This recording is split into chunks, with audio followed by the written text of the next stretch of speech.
여기 518페이지의 구조 설비 쪽은 작년에는 두 문제가 출제되어 좀 난이도가 높지 않았나 싶습니다. 보통은 한 문제 나오는데 얘가 두 문제 나오게 되면 그 시험 출제 영역이 건축사 시험과 관련된 내용이다 보니 우리가 풀어나가기가 힘듭니다.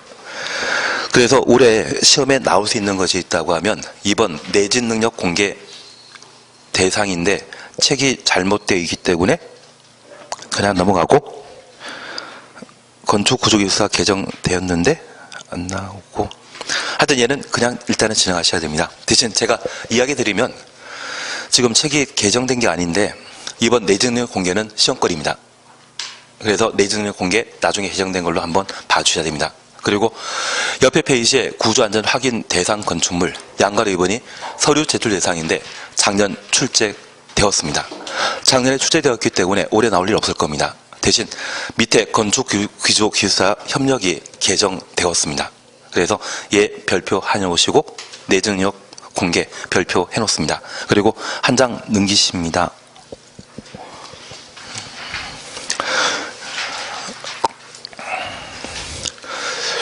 예, 다음 페이지에 방화지구 건축 기준이 있는데요. 얘가 개정되었습니다. 얘는 좀 만만하기 때문에 그냥 불러드리는데, 방화지구 안의 건축물의 주요 구조와 지붕, 외벽, 내화 구조로 하여야 한다. 그래서 주요 구조부터 외벽까지 가로 해놓으시고, 내화 구조는 불에 견디는 재료로서 콘크리트를 말하게 됩니다.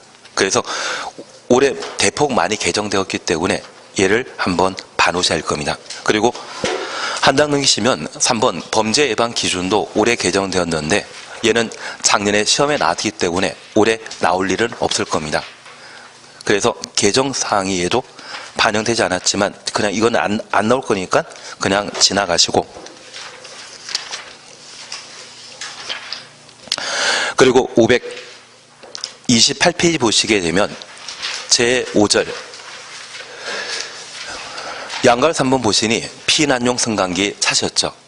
피난용 승강기가 작년 10월 달에 개정되었는데 올해 개정사항으로 시험에 나올 만합니다.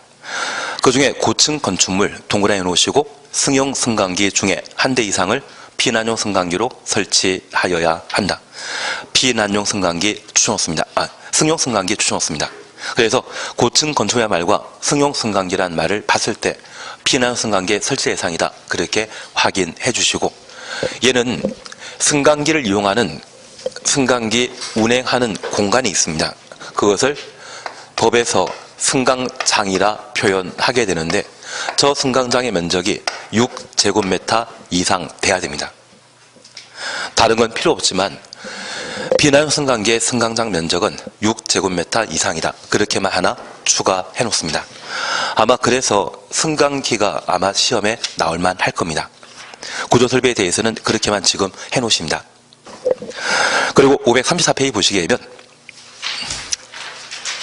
제1절에 대해서는 제끼십니다. 그리고 제2절 건축물 높이 제한 찾으셨죠? 얘를 함께 보십니다.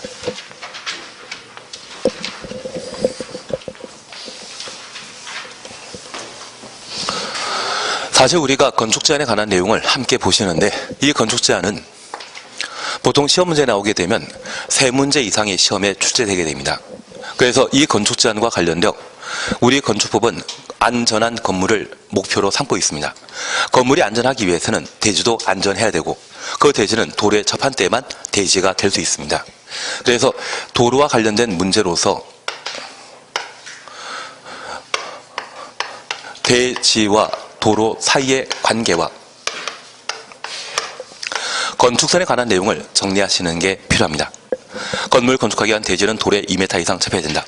그리고 264란 말 기억나시고 364란 말을 기억하시는 게 필요합니다.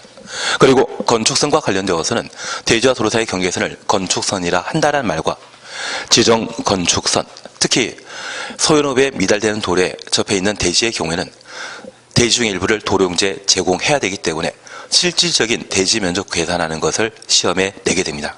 그리고 건축선과 관련된 효과로서 건축물은 건축선의 수직면을 침범할 수 없습니다. 지표 아래의 경우는 예외 인정한다라는 것을 잡아내셔야 됩니다.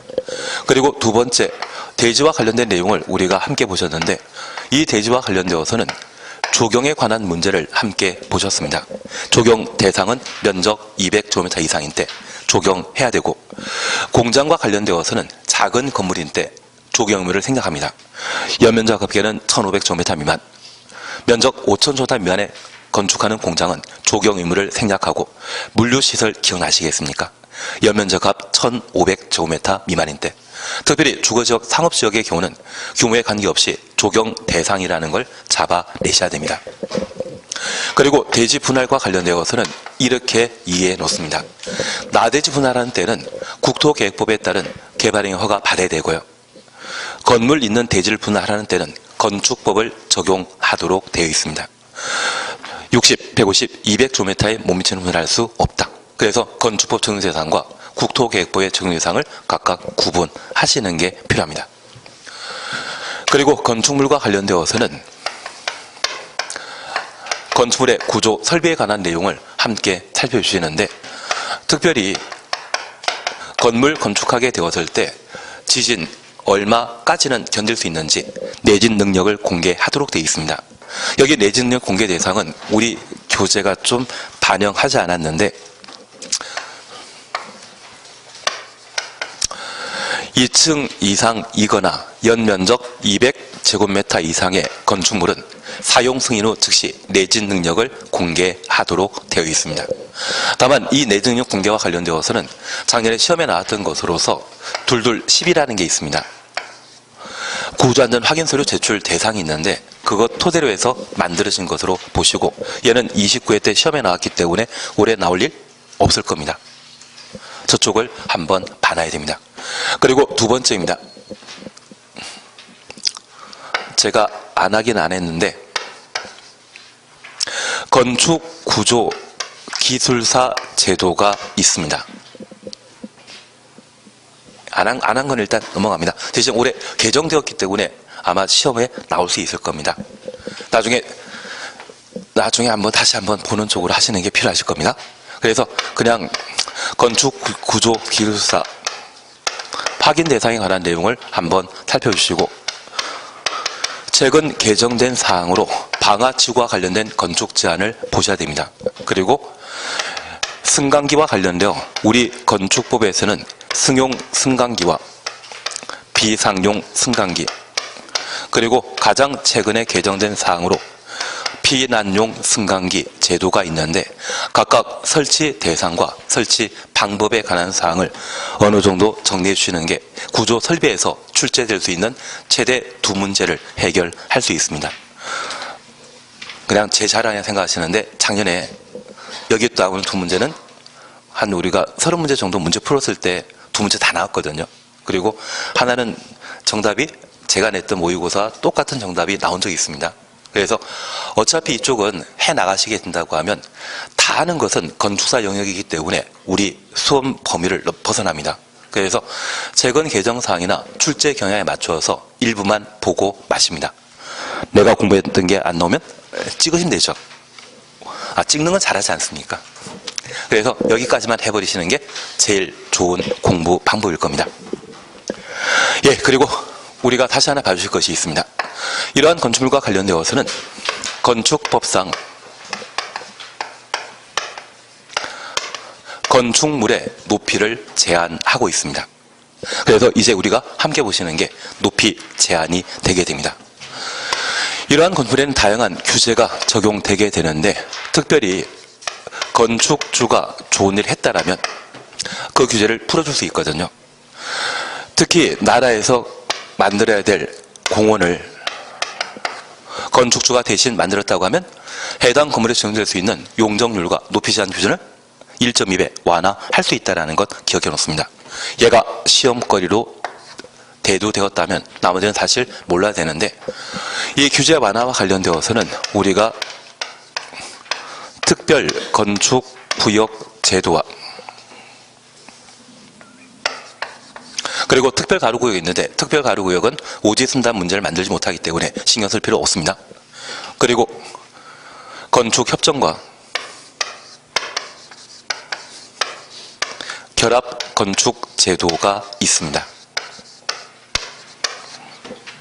건축 협정과 관련되어서는 최고 연령 사이에 두 문제 출제했기 때문에 올해 시험 가치가 대폭 낮아졌고 결합 건축은 단독으로 시험 문제는 만들지 못합니다. 그래서 건축협정과 결합건축을 조합해서 만드는 종합 문제라면 가능한데 단독 시험거리는 못됩니다. 그리고 특별 건축구역도 최근 시험에 출제한 적이 있기 때문에 올해 시험에 나오는 얘 하나면 충분하지 나머지는 몰라도 상관없을 겁니다. 대신 이쪽 부분에 대해 좀 불안한 게 있다고 하면 이 4개 규제 완화와 관련된 사항들을 한번 일률적으로 한 번은 훑어주셔야 됩니다. 그래서 아마 2월 달에 한 장짜리 받으신 게 있으실 겁니다. 어디 먼지 많이 쌓였겠죠. 그걸 한번 보시면서 나중에 이 부분들을 한번 점검해 나가시는 게 필요하십니다. 그리고 마지막으로 이런 건축 제한 규정은 모든 건축주가 준수해야 되고 이러한 건축법에 적합한 건축물을 우리 건축법에서는 기존 건축물이라 하고 불법 건물이 만들어지게 되면 위반 건축물이라 하는데 이러한 위반 건축물과 관련되어서는 철거 등의 시정명령의 대상이 되고 저 시정명령에 불응한 때는 이행강제금을 부과 징수하게 됩니다. 그런데 이 이행강제금도 최근에 시험에 출제한 적이 있기 때문에 또 나오기가 좀 애매합니다. 이것 작년에 시험에 나왔거든요. 올해 나오겠습니까? 안 나오겠습니까? 안 나온다면 결국 우리가 기억하실 것은 공개 공지 쪽에서 시험 출제거리를 한번 잡아가시는 게 필요합니다.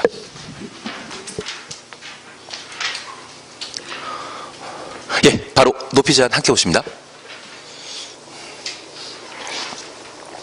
1번 가로구역의 건축물 높이 제한 함께 보십니다. 허가권자는 가로구역, 도로로 둘러싸인 일단의 지역을 말한다. 우리 도로 주변에 심어져 있는 나무를 가로수라 하지 않습니까? 도로와 같은 말이 가로가 되게 됩니다. 그래서 통상 건물 건축하기 위한 대지는 한쪽 면만 도로에 2m 이상 접하면 되는데 이 대지가 사방 모두 도로에 둘러싸여 있다고 하면 이곳을 가로구역이라 하고 우리 학원이 바로 가로구역에 위치해 있습니다. 제2롯데월드의 경우에는 이 가로구역 전부를 건물 한동 건축하는데 사용했지만 일반적인 경우는 이 가로구역에 여러 필지의 대지가 존재합니다. 그런데 이 가로구역에는 대지에 드나들 수 있는 출입통로가 많기 때문에 효용 가치가 높거든요. 이러한 곳에는 좀 높은 건물 건축할 필요 있지 않겠습니까? 그래서 가로구역 단위로 다음 기준에 따라 대통령이 정하는 기준에 따라 건축 높이를 지정 공고할 수 있다. 2번, 3번 묶어놓습니다. 2번 가로구에 접하는 도로의 너비, 3번 간선시설 수용 능력, 이 두 가지를 각각 살펴놓습니다. 그러면 이제 우리가 다시 하나 봐주실 것으로 건축물 높이 제한과 관련되어 첫 번째 가로구역의 높이 제한입니다. 여기 가로구역은 사방 모두 도로에 둘러싸인 땅을 가로구역이라 합니다. 이러한 가로구역에는 대지에 드나드는 통로가 워낙 많기 때문에 효용 가치가 높은 땅으로서 그 높이를 허가권자가 따로 지정할 수 있습니다. 그래서 가로구역 높이 제한과 관련되어 높이를 결정할 장소는 도로에 둘러싸인 땅을 말한다. 그 정도 파악해 주시고 저 가로구역의 높이를 지정한 자는 허가권자라는 것 기억해 주시며 저 허가권자가 가로구역의 높이를 결정하고자 한다면 우리 2번, 3번 묶어놨습니다. 하나 이해하실 것이 있습니다. 이 가로구역에 접해 있는 도로로서 이 두 가지 측면은 도로의 폭이 각각 25m인데 얘가 4m 도로에 접해 있다면 이곳에는 넓은 도로에 접해 있기 때문에 고층 건물 건축하더라도 많은 유동인구를 감당할 수 있지만 4m 두 도로에 접해 있는 이 두 필지의 땅이라고 하면 큰 건물 건축하는 것은 좀 곤란하지 않겠습니까? 그래서 이 가로구역의 높이를 결정하게 되면 도로 폭이 절대적인 기준이라는 것 파악해 주셔야 됩니다. 그리고 두 번째입니다. 이런 가로구역에 전기, 수도 등이 공급되었을 때 저 전기, 수도 등은 딱 50명이 사용할 수 있는 전기, 수도 양을 공급하고 있거든요. 그리고 저 50명이 사용할 수 있는 건물 높이는 3층이면 충분한데 이러한 가로구역에 3층이 아니라 30층짜리의 건물 건축할 수 있도록 허가권자가 높이를 지정하게 되면 이건 좀 곤란하시지 않겠습니까? 그래서 간선시설의 수용 능력이 얼마 정도 되느냐에 따라 건물 높이를 지정해야 되지, 간선시설 수용 능력 무시하고 가로 구역 높이를 지정할 수 있다 없다? 없다. 그렇게 파악해 주셔야 됩니다. 만약 30층 높이의 건물 건축하도록 높이를 지정하게 되면 이 전기 수도 등의 공급량을 10배 더 늘려야 되지 않겠습니까? 이러한 경우라면 다양한 공사가 이루어지게 되고 그 공사에 막대한 비용이 발생하게 될 텐데, 이런 비용은 누구를 위한 것입니까? 가로구역의 대지 소유자를 위한 것입니다. 그러면 공적인 돈에 공적인 일에 사용할 예산을 개인의 사익을 창출시키도록 유용하는 것은 하면 된다 안 된다? 안 되지 않겠습니까? 그래서 예전에 박근혜 대통령께서 교도소 들어가신 계획에 공적으로 해야 될 일들을 사익을 창출하기 위해 여러 가지 조치를 취했다 해서 좀 문제가 많지 않으셨습니까? 이 정유라 승마 계속하게 하기 위해서 담당 공무원을 나쁜 사람이라 해서 쫓아보낸 것도 있지 않으십니까? 그거는 좀 무리인 것 같은데요. 아무 느낌 없습니다. 그냥 외우는 쪽으로 생각하는 것이 또 방법인 것 같습니다. 그래서 이 가로구역의 높이 결정에 있어서는 도로 너비와 간선시설의 수용 능력을 고려한다. 그렇게 파악해 놓습니다. 한 장 넘기십니다. 4번, 5번 묶어 놓습니다. 우선 5번을 먼저 보셔야 됩니다. 허가권자는 가로구역 건축의 높이를 지정하려면 지방건축위원회 심의 거쳐야 된다. 지방건축위원회 심의 가로 해놓습니다. 그리고 4번입니다. 특별시장이나 광역시장은 도시관리위에 필요하면 가로구역의 높이를 특별시, 광역시 조례로 정할 수 있다. 조례 동그라미 해놓습니다. 그러면 잠깐 구분하실 것으로서 저 허가권자는 원칙적인 허가권자와 예외적인 허가권자가 있었습니다. 원칙적인 허가권자는 우리가 가장 가까운 시, 군, 구청장, 그리고 예외적 허가권자는 특별시와 광역시 안에 층수가 21층 이상이거나 연면적 10만 제곱미터 이상의 건축물을 건축하는 때에는 특광, 만약 대손하는 경우라면 구청장입니다. 그래서 원칙적인 허가권자가 가로구역의 높이를 결정하고자 한다면 지방건축위원회 심의 절차 거쳐 가로구역의 높이를 지정할 수 있다는 것 기억하시고, 예외적인 허가권자인 특별시장과 광역시장이 가로구역의 높이를 지정하고자 하면 조례로, 우리가 알고 있는 법은 중앙에서 만든 법과 지방에서 만든 법이 있는데 지방에서 만든 법을 뭐라 한다? 조례. 그래서 만약 시험에 시도지사가 조례로 가로구역의 높이를 지정할 수 있다, 그런 취지 질문하면 바로 틀린 겁니다. 특광만 가능하다라는 것 확인해 놓습니다. 그래서 4번, 5번이 좀 바뀌어 있지만 4번이 원칙적인 가로구역의 높이 지정 절차이고 5번이 원칙적인 절차이고 4번이 예외에 해당된다라는 것 확인해 놓습니다. 그리고 다시 앞 페이지를 봐주십니다. 양가로 2번 차등 지정이란 말 찾으셨죠? 허가권자는 같은 가로구역에서도 건축의 용도 형태에 따라 건축물 높이를 다르게 정할 수 있다. 확인되십니다. 그래서 우리가 이해하실 것은 얘는 재량행위라는 것을 이해해 주셔야 됩니다. 재량행위라는 것을 이해해 주셔야 됩니다. 그래서 같은 가로구역의 건축물 높이는 같게 해야 한다? 다르게 해야 한다. 강행 규정이라면 틀립니다. 다르게 할 수 있다. 같게도 할 수 있고 다르게 할 수 있습니다. 그래서 우리 학원이 있는 건물의 가로구역인데 이곳의 건물 높이는 죄다 동일하지만 길 건너편에 이마트 있고 다른 상가 건물일 때 있을 때 건물 높이 서로 다르지 않습니까? 요즘은 주변 풍경 보지도 않고 열심히 공부하시다 보니 주변에 뭐가 있는지도 잘 모르시다 봅니다. 그래서 이 가로구역 높이 지정은 재량사항에 해당된다. 그렇게만 이해하고 지나가십니다. 한 단 넘기시면 2번 1조학부와 관련된 높이 제한입니다. 얘는 별표 하나 해놓습니다. 얘는 충분한 이해를 해주셔야 됩니다. 우선 동그라미 1번입니다.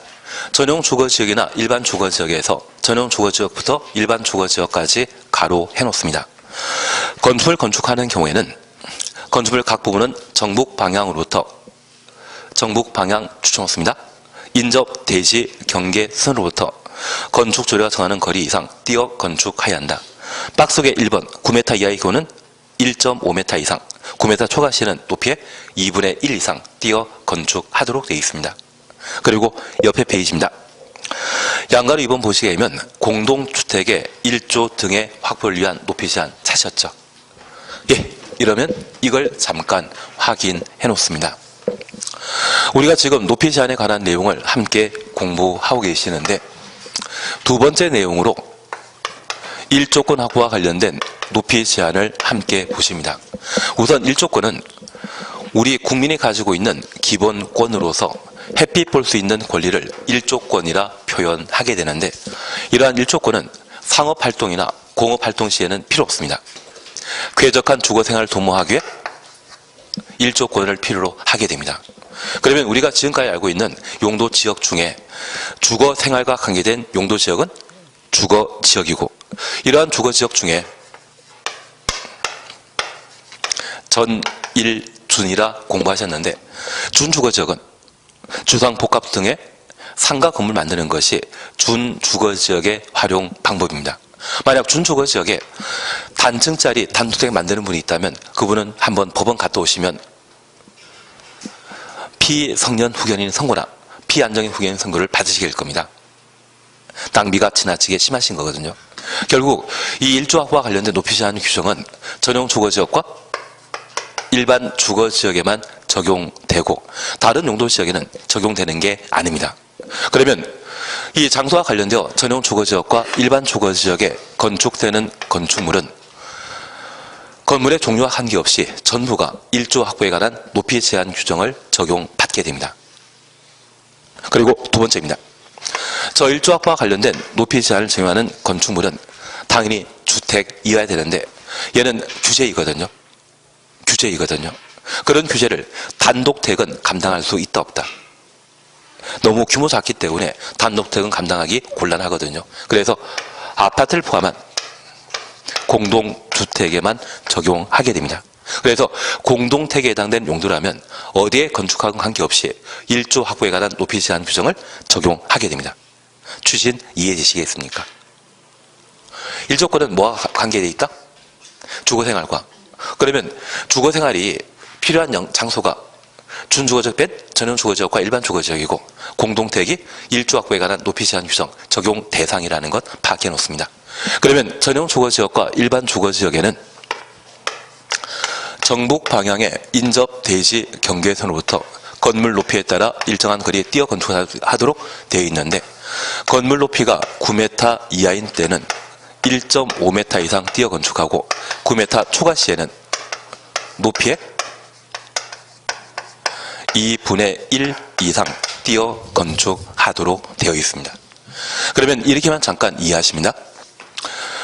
도를 따라 형성되어 있는 일반 주거지역 또는 전용 주거지역으로서 이곳에 도로가 남북으로 형성되어 있다고 하면 얘가 정북 방향의 인접 대지 경계선이거든요. 그러면 이번에 내가 20m 높이의 건물 건축하게 되면 9m 초과하기 때문에 정북 방향 인접 대지 경계선으로부터 10m 이상 띄어 건축하고 내가 9m 높이의 건물 건축하게 되면 정북 방향 인접 대지 경계선으로부터 1.5m 이상 띄어 건축하는데 우리가 민법 242조에는 대지의 건물 건축하는 자는 인접한 대지 경계선으로부터 얼마? 반메타 0.5m 이상 띄어 건축하도록 되어 있죠. 242조 공부하지 않으셨습니까?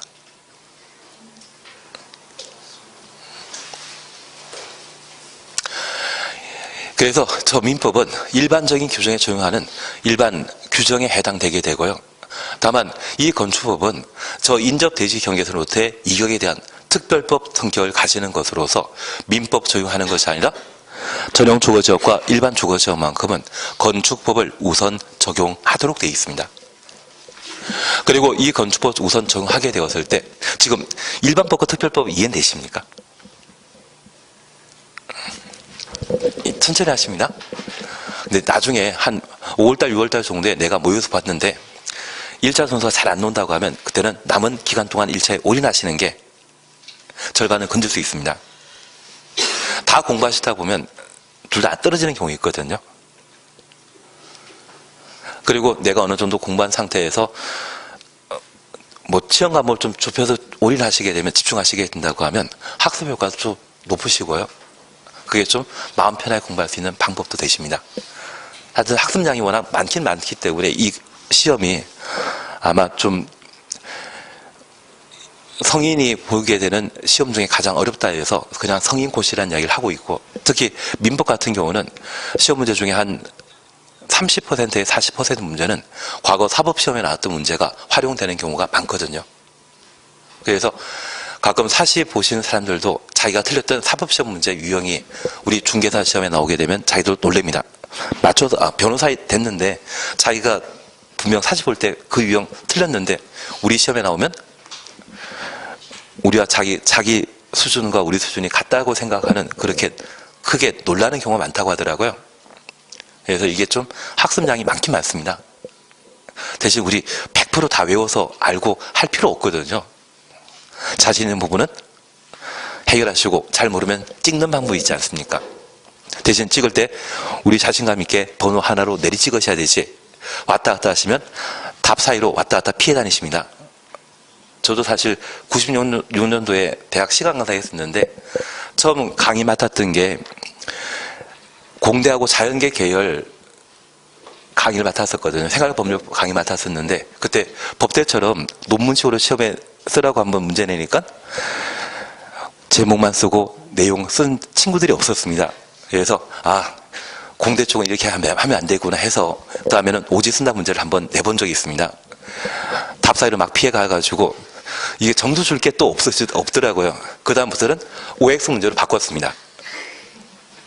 그래서 수업 시간 중에 내리 찍으면 최소한 내가 C는 줄 거라고 이야기했는데 그건 되더라고요. 예, 죄송한 이야기인데 하여튼 아주 찍게 되면 번호 하나로 내리 찍는 것이 왔다 갔다 하시는 게 좀 안 좋지 않나 싶습니다. 그래서 우리 시험 어차피 1번부터 5번까지 평균에서 한 8문제씩 안분되어 있거든요. 내가 한 20문제 정도 풀었는데 20문제 정도 풀었는데 1번부터 5번 사이에 가장 번호가 작은 게 있다고 하면 그 번호로 내리 찍는 게 몇 문제 더 맞출 수 있는 방법입니다. 그리고 학교 가면 내 실력 확인된 것이지 몇 점 맞았냐고 물어보는 것도 없지 않습니까? 그리고 항상 시험 끝나고 나서 올해 학교 가신 분들도 그러시더라고요. 한두 달 지나고 나면 공법 시간에 공부한 거 전혀 기억 안 난다고. 이건 시험용이지 실무용이 아니거든요. 그래서 민법 학교 가시면 되는 거지 그 민법을 내가 많이 알고 있다, 적게 알고 있다, 그거 필요 없습니다.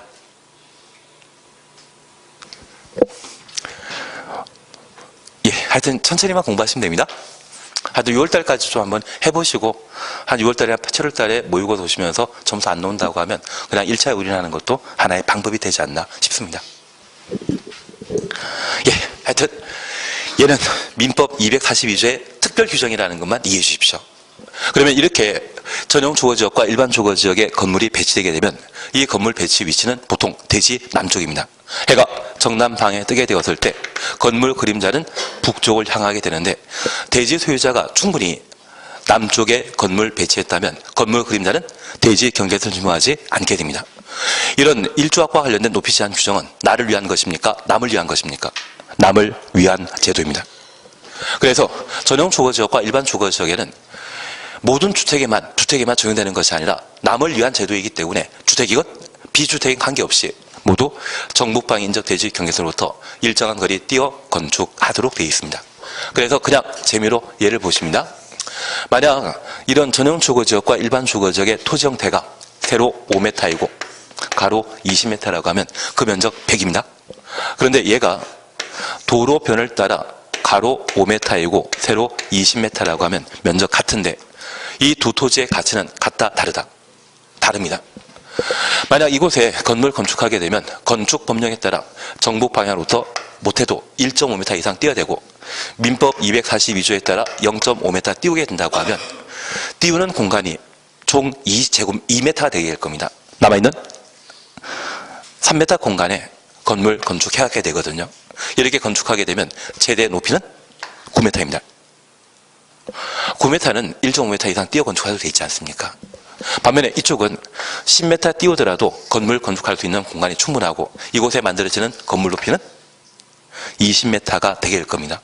그래서 면적 같다 할지라도 토지의 형상에 따라 전용 주거지역과 일반 주거지역에는 토지의 가치가 달라진다는 것을 파악해 주셔야 됩니다. 그래서 토지 형상이 부동산 가격의 결정 기준이 되는 것은 전용 주거지역과 일반 주거지역의 특별한 사안이 되게 됩니다.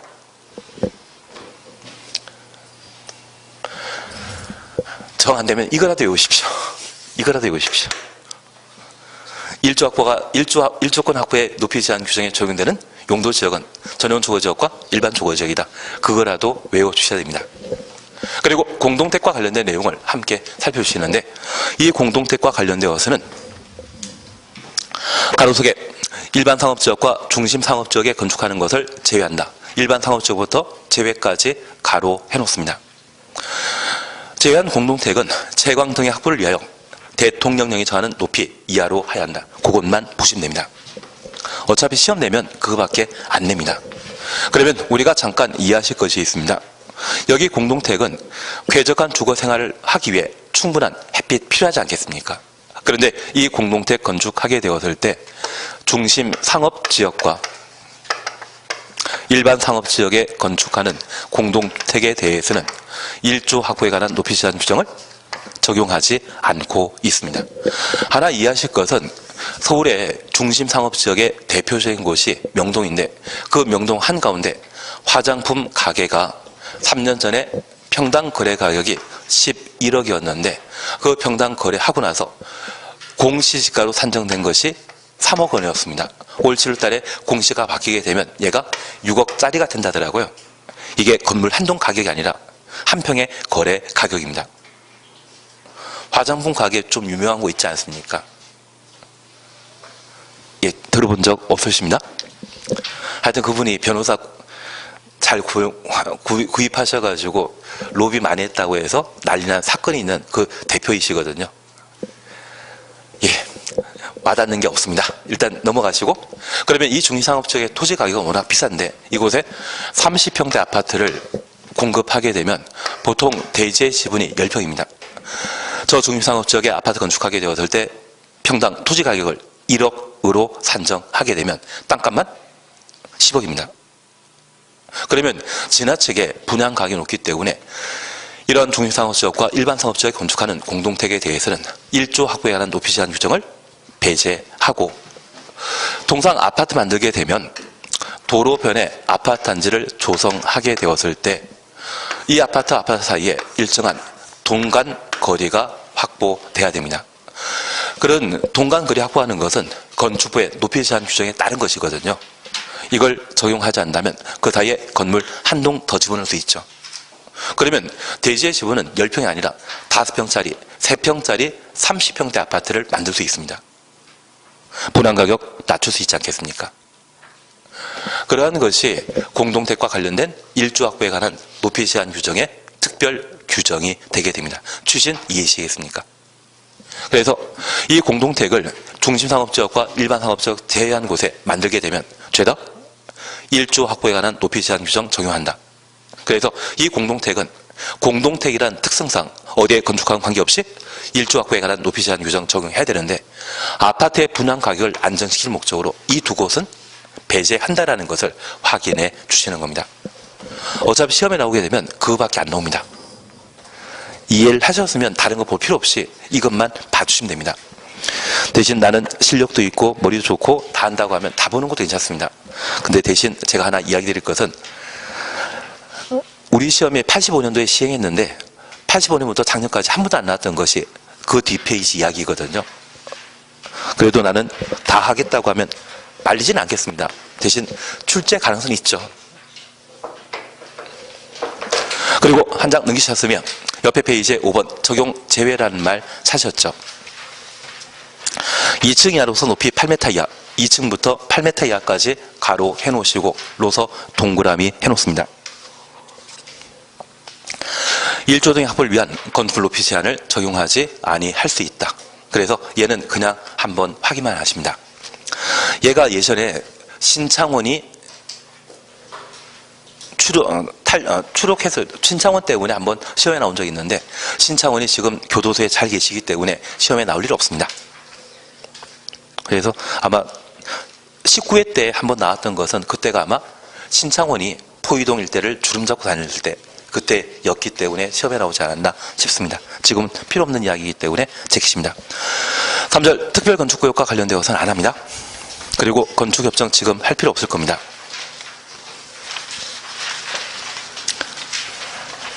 그리고 건축위원회 관련된 내용으로 556페이지를 잠깐 확인해 주십니다. 556페이지에 건축분쟁전문위원회 있는데 여기 건축분쟁전문위원회와 관련되어서는 딱 하나만 보고 마십니다. 조정기간인데 557페이지에 양가로 4번 보시면 조정 재정 절차 그리고 동그라미 2번 조정 재정 기간 찾으셨죠. 밑에서 6번째 줄입니다. 조정 신청 받으면 60일, 재정 신청 받으면 120일 내 절차 마쳐야 된다. 60일, 120일 각각 동그라미만 해놓습니다. 28회 때는 건축분쟁전문위원회 조정 재정 대상을 시험에 냈는데 다시 시험에 나오게 된다고 하면 조정기간과 재정기간 가지고 시험에 내게 될 겁니다. 나머지는 크게 필요 없습니다. 그리고 이행강제금은 작년에 시험에 나왔기 때문에 나중에 기회 닿으면 하시면 됩니다.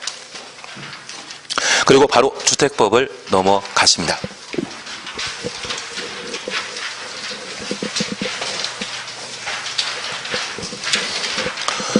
우선 주택법 보시게 되면 578페이지 찾으셨죠?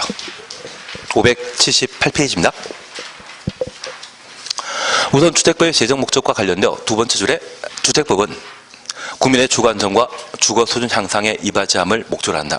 여기 주거 안정이라 함은 무주택자에게 새로이 주택을 건설 공급하는 것을 말하고요. 주거 수준 향상이라 함은 유주택자의 새집 만들어주는 것을 주거 수준 향상이라 표현합니다. 그런 목적으로 주택법이 만들어졌다는 것을 파악하신 상태에서 578페이지에 우리 주택법은 주택을 만들게 되었을 때 내가 살 집을 만들 때는 건축법에 따라 만들도록 되어 있고요. 내가 팔 집, 분양할 목적으로 주택을 건설하게 되면 주택법령에 따르도록 되어 있는데 저 분양할 목적으로 주택을 건설하는 호수, 세대가 30호, 30세대 이상일 때 사업계획 승인 받도록 되어 있고 그 미만인 때는 건축 허가받고 만들 수 있습니다. 그래서 주택법에 적용 대상이 되는 것은 파는 집이 30세대 이상 그걸 건설할 때 주택법 적용한다. 반면 분양하는 집이 30세대 미만의 경우는 건축 허가받고 만들도록 되어 있습니다.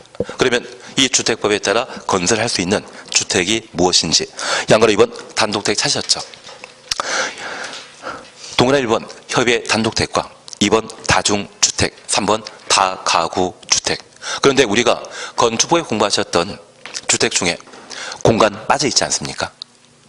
아무리 우리 남양시장이 훌륭한 분이랄지라도 그분이 살 집을 30호를 만들 필요 있다 없다? 없습니다. 그래서 사업계획 승인 대상 주택 범위에서 제외시킵니다. 그리고 3번 공동택입니다. 아파트 연립 다세주택 이 세 가지에 대해서는 사업계획 승인 대상에서 사업계획 승인 대상에 포함하는데 기숙사가 빠져 있습니다. 기숙사는 근로자 수로서 30세대 이상의 기숙사를 만들게 되면 고용자 소유이기 때문에 국민의 주거 안정에 기여하는 바 없고요.